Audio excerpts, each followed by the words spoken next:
Avery looked at Jerry and could not believe that the man she loved could speak such cruel and angry words. "After all, you must understand me," Jerry said. "You and I have very different levels. I have good prospects waiting for me, and you will remain in this God-forsaken town." "Jerry, did you wait until graduation night on purpose to hurt me?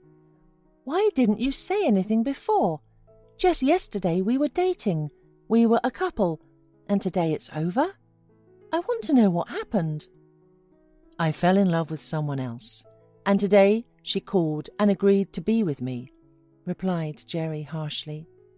Then, with undisguised excitement, he began to tell Avery, frozen with resentment and pain, that he had finally met the most beautiful woman in the world. They met by chance in the park. It was the day Avery couldn't go with Jerry to the cinema. And now Jerry was going to move in with this beautiful Miranda in the city, where there were all possibilities for a normal life and prospects for career growth. "Jerry, I love you. We've been together for 4 years. Does she love you? Do you think she really needs you? I mean, she's rich and you're poor." "I love her, and you and I are breaking up. No offense, but you're too ordinary for me and boring. And let's just finish talking. I've made up my mind already." After these words, Avery could not stand it, gave Jerry a resounding slap, and ran away. Later her friend Tina found her crying on the shore of the lake. Tina sat down beside her, hugged Avery, and tried to calm her down. "No guy in the world is worth your tears. Believe me, your happiness is already looking for you and will find you soon. Let's go to school. We've waited so long for this graduation. And don't even look at Jerry anymore. Don't show him your weakness." After long persuasion, Avery still agreed to go back to the party, but when they came, Jerry was no longer there. The classmates said that some young woman had come to pick him up in an expensive car, and they drove away. Avery was in pain, but thanks to Tina's support she managed to pull herself together and not cry. 10 years passed. Tina got married, moved to a nearby city and was raising 2 children. Her husband had a small business, and they had enough to live a comfortable life. But she did not forget her old friend. Avery graduated from college and worked in her native little town as a kindergarten teacher. She still did not have a husband or children, but she did not complain to Tina about her fate, and only sometimes joked during phone conversations. "My happiness can't find me. Probably it's lost its way. You're not a good fortune teller, Tina." "Well, you should just leave your village and come here to the city. There are better jobs and no problems with grooms here." Avery laughed at first, but then she really moved to the city. She rented a small apartment and got a job as a kindergarten teacher. Now she and Tina saw each other frequently, and whenever she visited her, Avery willingly helped out her friend by walking in the park with her children. Sometimes at the playground, Avery met a young man walking with his son, about 5 years old. One day the child got too involved in play and almost fell down the rope ladder, but Avery grabbed him in time.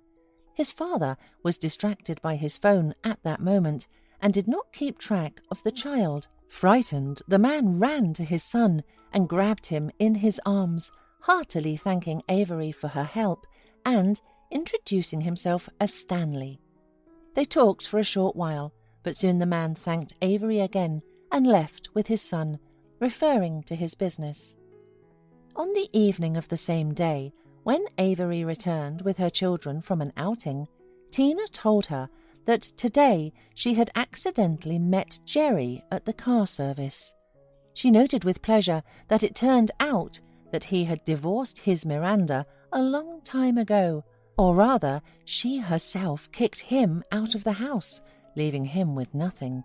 And now Jerry, still handsome and daring, but penniless, worked in a car service. Did he ask about me? Blushed Avery.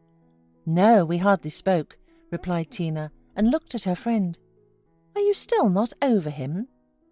No, it's long gone. It's just interesting to see what he's become. And then Tina had an idea for a way to teach Jerry a lesson. She lent Avery her most beautiful dress, and she, having done her hair in style and getting behind the wheel of Tina's expensive car, drove the next day to the car service where Jerry worked. When she saw her ex-boyfriend, Avery noted to herself that he really looked much better than before. But inside, Jerry had become even more insolent and cynical. When he saw Avery in all her glory, he looked at her appraisingly and said, Wow, I did not expect to see you. And I see that you are doing great. You are even more beautiful. Nice dress, fancy car. What have you been thinking? That I'd stay in the country for the rest of my life? No way. Well, yes.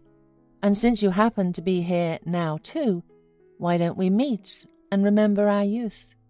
Old love is never forgotten, he said, grinning defiantly. Avery was indignant because he didn't even ask if she was free. Throwing him a couple of caustic remarks, she caused only another smirk on his face. Tears came to her eyes from anger and resentment. She no longer understood why she had come here and what she expected. Could it be that he would throw himself at her feet and beg for forgiveness? He clearly had no intention of apologizing and seemed certain that she had come especially to see him. So how about a date? Jerry raised a beautifully arched eyebrow questioningly. You didn't come to see me for nothing. Your car is working like clockwork. No problems with it. I can tell you that right away. And I saw Tina the other day. It seems that she told you about me. By the way, isn't that her car? I didn't come to see you, blurted out Avery, realizing that she was being silly. Who else could it be? Jerry laughed smugly. And then Avery heard someone call out to her. She turned around and saw Stanley.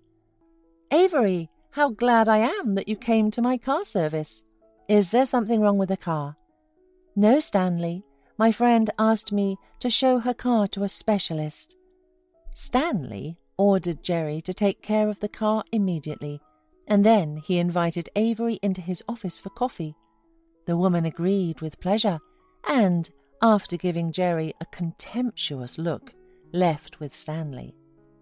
In the office, over a cup of coffee, Stanley first of all asked her about her children, and learning she only helped her friend, he could not refrain and asked her if she was married. Avery said that she was not very lucky in relationships. Stanley also decided to be frank and told Avery his sad story. He met his wife immediately after the army. 6 months later, they got married and lived happily, with hope for a bright future.